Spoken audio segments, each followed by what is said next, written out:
కొన్నిసార్లు నువ్వు విమనీగుతావు, నా జీవితం నా ఇష్టం, నీకేంటి బాబు, నీ జీవితం నీ ఇష్టం అని అనటానికి అసలు ఈ బ్రతుకు ఇచ్చింది ఎవరు నీకు? ఆ గ్రహింపు ఉందా నీకు? ఉందా? ఉంటే దేవునికి భయపడతాం, ఉంటే దేవునికి లోపడతాం, దేవుని చట్టానికి లోపడతాం, దేవుని నియమానికి లోపడతాం, దేవుని ఆజ్ఞకు లోపడతాం. నేను క్రీస్తుతో కూడా సిలువ వేయబడి ఉన్నాను.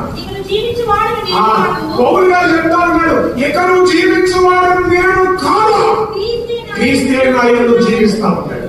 అంటే ఈ బ్రతికిచ్చింది, ఈ జీవితం ఇచ్చింది చెప్పండి ఎవరు? నా ప్రభు, నా క్రీస్తు.